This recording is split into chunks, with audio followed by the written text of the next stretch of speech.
Good morning, guys. Angelo here of Lambros Realty. Thank you for tuning in to Real Estate at 8, our live Facebook broadcast this morning, where I will be talking about how to buy at auction. So thank you for tuning in. This will be our last broadcast for this year. Obviously nearing Christmas now, so thank you all for your support for the year and these videos. So I guess what I want to talk about is obviously auction, and a lot of people seem to be concerned and they hate buying at auction and find it difficult, don't like the environment. I'm going to challenge that for you today, and hopefully by the end of this video you will want nothing else but to buy at auction and anticipate a property hits auction so you can buy under those terms. So what I endeavor to do today is give you some tips that will obviously help you. And I think the thing you got to remember with auction, and something you shouldn't fear, is this: it's like a game of poker, if you will. You're playing a game of poker, and let's refer that to private treaty. Now, people are hiding their cards and not showing what they've got. They're not going to show their hand because obviously they want to win. They want to win the game. Whereas with auction, if you will, consider poker a game where you'd be showing the others your cards, so you know what you're up against and you know what you've got to do in order to win, because auction is comparative bidding.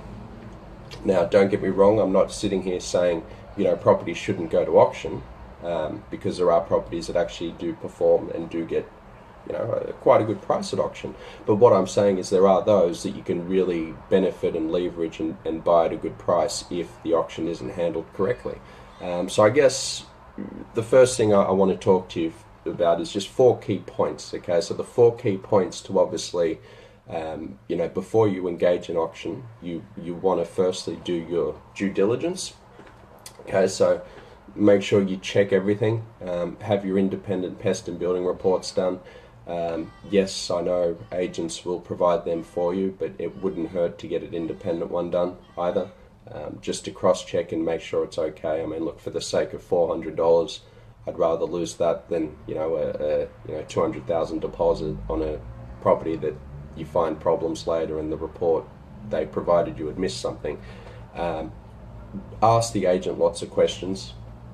Get a feel for what's going on, and also ask if there's anything of importance that you should be aware of, and just try to make sure that there's no loops in the stories, and so I guess following on from that, though, you want to understand the bidding guide. So that would be the second point, understanding the bidding guide. So what you want to do is understand that, is it the likely true value of the property?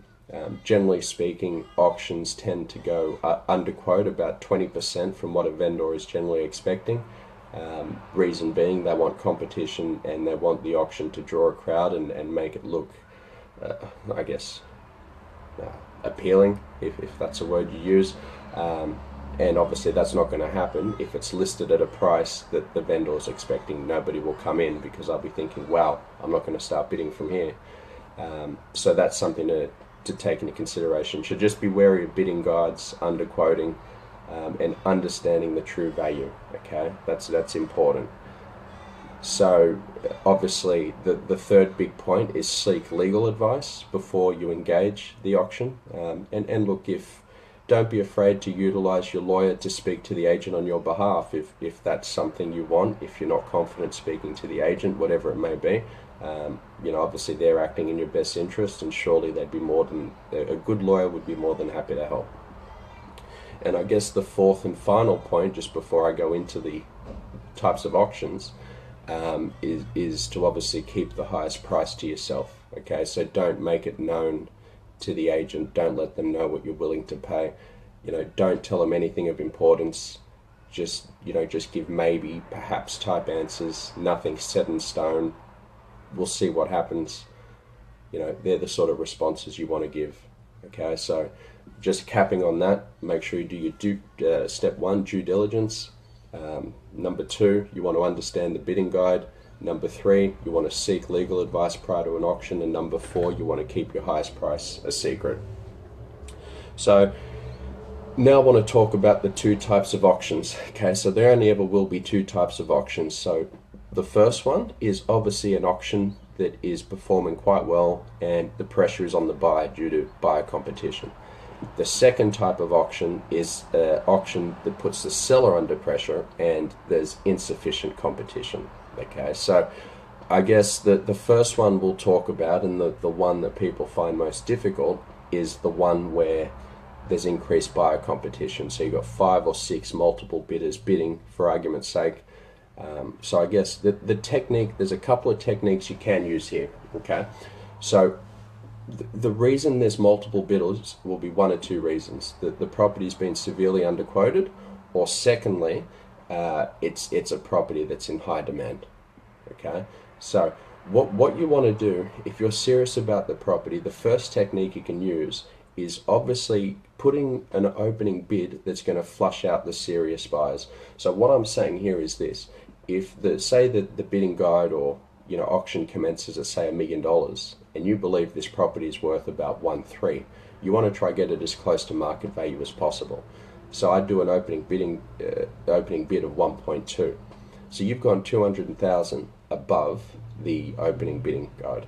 Now, what that's going to do, people will go, wow, because what you've got to remember is the inexperienced buyers, whilst they might have the money, yes, they're going to think, wow, this person's serious, and really what you're doing is intimidating the inexperienced buyer. Okay, and I guess following on from that, you have to bid assertively, confidently, and just don't second guess yourself. Okay, you've got to present yourself as confident, and I know it's you've got to be assertive and almost come across as bully-like. As horrible as that sounds, if you want to secure the property, and if a vendor has opted to go to auction and they think that's the best method for them, well, the best method for you is to use the tactics that will help you secure the property at the best possible price, naturally, as a buyer. So using that technique will obviously,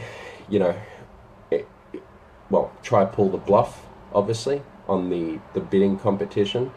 Obviously intimidate them to think that, wow, I don't want to bid against this person if they've opened up with 200,000. Geez, what next? So that's one technique you can obviously adopt. Now, I guess the other one you can adopt as well is just stay silent. And again, this really does depend on your budget. So, for argument's sake, let's use a property that was worth 1.3. Okay, or that's what the vendor was expecting. If your budget is, say it's 1.5, okay, have you overspent if you purchased the property for 1.35? Not at all. So whilst it might be what the vendor is expecting, your maximum budget was 1.5. So you've got to look at it from the sense that I was willing to spend, 150,000 more than what I purchased the property for. So what you can do in a pressure environment is just stay silent until the end. Okay, so say it hits 1.32, right, and it's stalled going once, twice, 3 times. When it hits that point, at the very end, drop 20,000, 134. Just before the hammer drops, 134. Now, those that have been bidding will go, wow, where did this come from? And again, by doing it confidently, assertively, and don't question yourself, no second guessing, you've got to be cool as a cucumber here. It's going to put the pressure back on the other bidders, and they'll think, wow, this guy's crazy, where's he come from? But little do they know, your budget's 1.5, right? So yeah, sure, okay, you'll spend 40,000 more than what the vendor was anticipating, and the auction, they'll boast that we sold such and such above reserve. But at the end of the day, what was the maximum price you were willing to pay? 1.5. So afterwards, when you sign the documents, go, thank you very much. I was willing to pay 1.5 for your property. I shopped a bargain. That'll stop him from boasting. So they're the 2 tactics and 2 strategies you can use. Okay.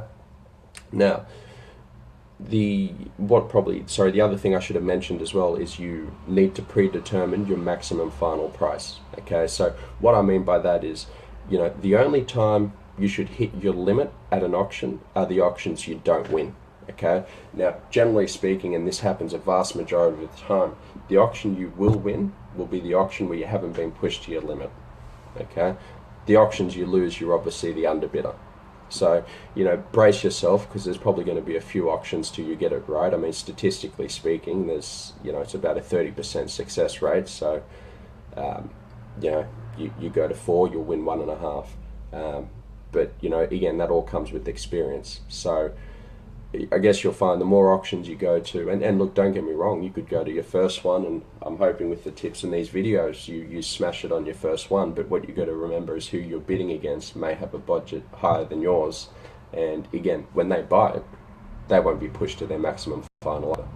Okay, so I hope that sort of makes sense.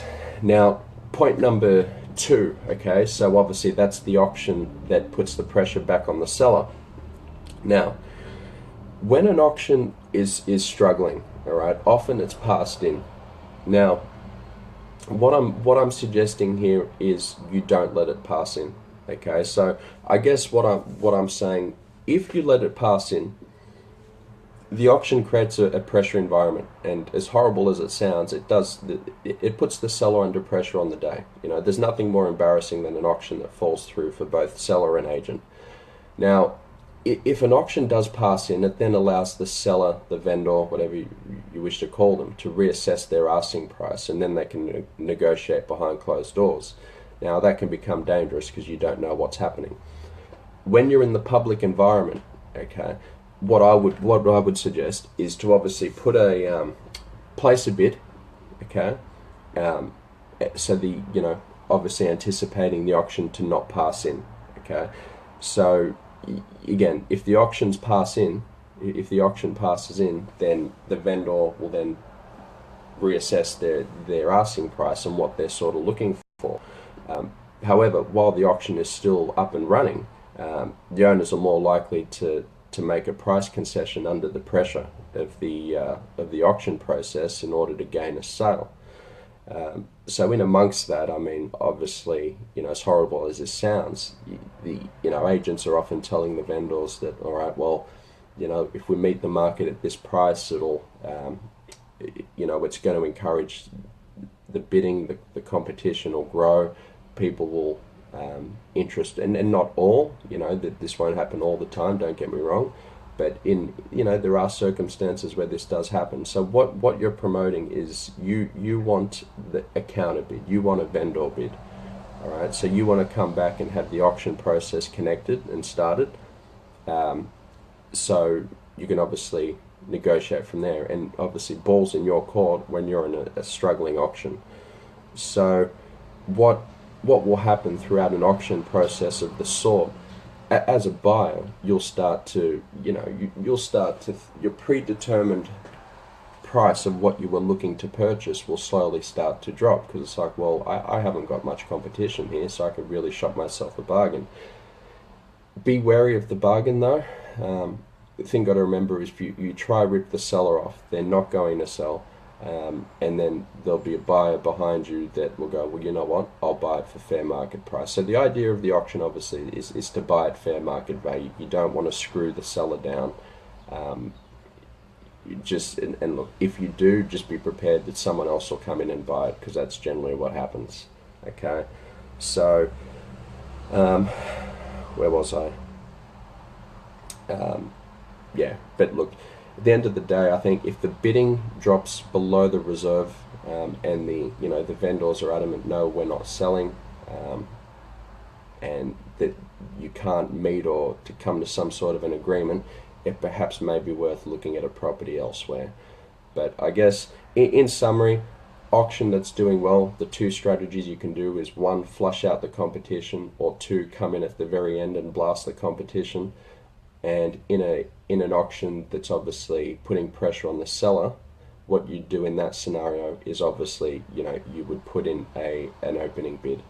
Okay, so the idea in a struggling auction is to not have it pass in. You want to negotiate while you're then and there, because that is the best chance you'll have at getting it at a good price. The moment it goes privately, well then, when it's negotiated behind closed doors, the way that the market is in Sydney at present, it's still growing. You'll find that, hey, in due time, it will sell, and it'll sell for more than probably what you could have paid for at the auction at the time. So I hope these hints help, guys. Again, the final video for the year, I thank you kindly for your support. We're not quite sure what video series we'll do next year, but try to do something different and try and increase the entertainment levels, I guess you could say. But I hope all the information we've provided this year's helped. Again, I'm Angelo Lambropoulos, Director of Lambros Realty. Thank you all for your support. I hope this video serves useful. If you have any questions on how to buy at auction and it's still not quite clear, you're more than welcome to call me at the office 0286287128, or you can email our office on info@lambrosrealty.com.au, and I'd be delighted to assist you further. So thank you for tuning in, and till next time, have a Merry Christmas. See you guys.